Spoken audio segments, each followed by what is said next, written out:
Hi guys எல்லாருக்கும் வணக்கம். Welcome to journey with Riya. இன்னைக்கு வீடியோவில் என்ன பார்க்க போகிறோன்னு பார்த்தீங்கன்னா, ரீசெண்டாக இந்த மல்டி பர்பஸ் ரேக் வாங்கியிருந்தேங்க ஆன்லைனில். ஆமாங்க, வீட்டில் திங்ஸ் எல்லாம் கரெக்டாக ஆர்கனைஸ் பண்ண முடியாமல் அங்கங்கே கிடந்தது. ஸோ அதெல்லாம் ஆர்கனைஸ் பண்ணலாமே அப்படின்னு சொல்லிட்டு தாங்க இந்த ரேக் ஆன்லைனில் வாங்கியிருந்தேன். வீட்டில் குழந்தைங்க இருந்தால் சொல்லவே வேணாம், எவ்வளோ ரேக்ஸ் இருந்தாலுமே பத்தாது. அவங்க வளர வளர அவங்களுடைய புக்ஸ், ட்ரெஸ், அவங்களுடைய டாய்ஸ், கலர்ஸ்னு வீட்டில் திங்ஸ் அதிகமாகிக்கிட்டே போகுங்க. ஸோ என் பையனோட திங்ஸை ஆர்கனைஸ் பண்ணுறதுக்காகவே இந்த ரேக் வாங்கியிருந்தேன். இதில் பார்த்தீங்கன்னா யூசர் மேனுவல் அப்படின்னு சொல்லி ஒன்று கொடுத்துருந்தாங்க. ஈஸி தாங்க ஃபிக்ஸ் பண்ணுறது, அதனால் தேவையில்லை. லாரியில் வந்ததுனாலையா இல்லை பேக் பண்ணுறவங்களே அந்த அளவுக்கு டைட்டாக பண்ணிட்டாங்களா என்னன்னு தெரியல. ரொம்ப டைட்டாக இருந்தது. எங்களால் அந்த ட்ரேவை வந்து தனித்தனியாக பிரிக்கவே முடியல. அவ்வளோ டைட்டாக இருந்தது. என் ஹஸ்பண்ட் தான் லாஸ்ட் டைம் வந்து எனக்கு ஹெல்ப் பண்ணாங்க. இல்லை என்னால் பிரிக்கவே முடியாது, அந்தளவுக்கு டைட்டாக இருந்தது.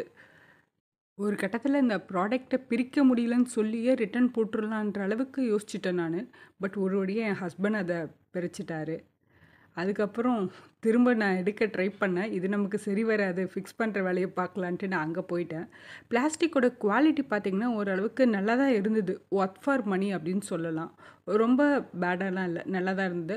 இப்போ பாருங்களேன், இந்த ட்ரே அது ரொம்ப டைட்டாக பிடிச்சிருந்ததுனால ஒரு மாதிரி லைட்டாக வளைஞ்சிருக்கிற மாதிரி ஒரு ஃபீல் இருந்தது எங்களுக்கு. ரொம்ப இல்லை, லைட்டாக. ஸோ ஃபிக்ஸ் பண்ணி பார்ப்போம் எப்படி இருக்குன்னு.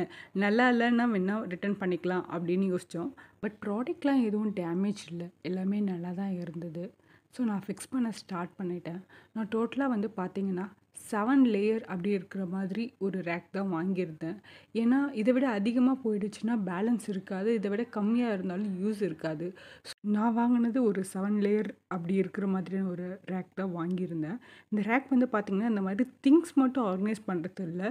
இது ஃபார் எக்ஸாம்பிள் நீங்கள் கிச்சனில் யூஸ் பண்ணிங்கன்னா கிச்சனில் வந்து உங்களுடைய water bottle, spoon, tiffin box இந்த மாதிரி தனித்தனியாக ஆர்கனைஸ் பண்ணுறதுக்குமே யூஸ் பண்ணிக்கலாம். இல்லை உங்கள் ட்ரெஸ்ஸிங் டேபிள் பக்கத்தில் வச்சிங்கன்னா நீங்கள் அடிக்கடி யூஸ் பண்ணுற அக்சசரிஸ், இயரிங்ஸ், பேங்கிள்ஸ் இந்த மாதிரியான திங்ஸ் எல்லாத்தையுமே தனித்தனியாக பிரித்து கரெக்டாக ஆர்கனைஸ் பண்ண முடியும். இதில் வந்து நிறைய கலர்ஸ் இருந்தது. பட் நான் வந்து அந்த மாதிரி கலராக வாங்க விருப்பப்படலை. ஏன்னா நாங்கள் இருக்கிறது வாடகை வீடு.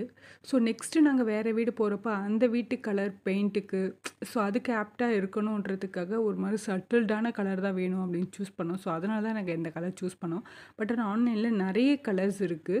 நீங்கள் எந்த கலர் வேணாலுமே வாங்கிக்கலாம். ப்ரைஸ் எல்லாமே கிட்டத்தட்ட சேமாக தான் இருக்குது. பொதுவாக நான் ஆன்லைன் பர்ச்சேஸை விட ஆஃப்லைன் பர்ச்சேஸ்க்கு தான் ப்ரிஃபரன்ஸ் அதிகமாக கொடுப்பேன். பட் ஆனால் இது வந்து நான் ஆஃப்லைனில் நிறைய இடத்துல தேடி பார்த்துட்டேன். பட் எனக்கு கிடைக்கல. அதனால தான் நான் இதை ஆன்லைனில் வாங்கினேன்.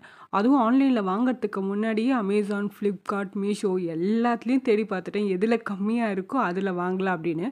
எனக்கு வந்து மீஷோவில் தான் கிடச்சிது. மீஷோவில் வந்து 750க்கு கிடச்சிது. பட் ஆனால் இப்போ அது வந்து அந்த ப்ராடக்ட் வந்து அவுட் ஆஃப் ஸ்டாக் அப்படின்ட்டுருக்கு.